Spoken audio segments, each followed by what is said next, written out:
Hello and welcome everyone, this is me Anuvartika. आज मैं आपको सुनाने जा रही हूँ उत्तराखंड की लोक कथा देवदार और उमा। चमोली में एक छोटा सा गांव है, देवरण डोरा।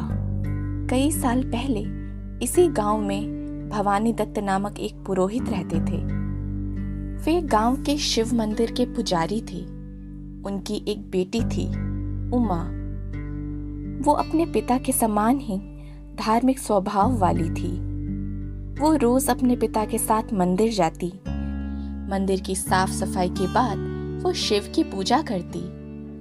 प्रतिदिन शिवलिंग पर गंगा जल चढ़ाया करती। शिवलिंग पर मंदार के फूल भी चढ़ाती। इन फूलों को लाने वो नित्य जंगल जाती थी। मंदार के फूल तोड़ने वो जब अपने पंजों के बल उचकती तो पेड़ की डालियां अपने आप झुक जाती थीं। उमा को जंगल बहुत भाता था। सघन देवदारों के पेड़ों की छांव में बैठना उसे बड़ा अच्छा लगता। जंगल में चीड़ के पेड़ों से उसे बहुत लगाव था। उमा ने अपने घर के आंगन में भी देवदार का पेड़ लगाया था। वो उसमें नियम से प्रतिदिन पानी डालती। पौधे को बढ़ते देख उसे बहुत खुशी होती।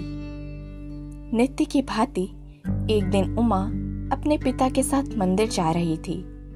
तभी सामने से जंगली हाथियों का झुंड आता दिखाई दिया।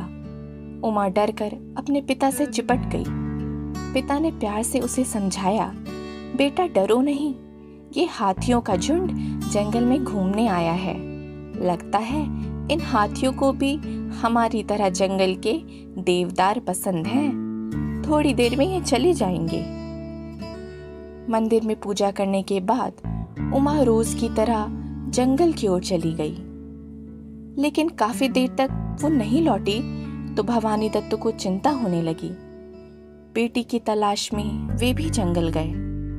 थोड़ी दूर जाने के बाद उन्होंने देखा उमा देवदार के एक पेड़ के नीचे खड़ी होकर रो रही है। बेटी को रोती देख भवानी दत्त जी ने घबराकर पूछा, उमा बिटिया क्या हुआ? उमा देवदार का तना दिखाते हुए बोली, बाबू, एक जंगली हाथी ने अपनी पीठ खुजलाते हुए इस पेड़ की छाल उतार दी है।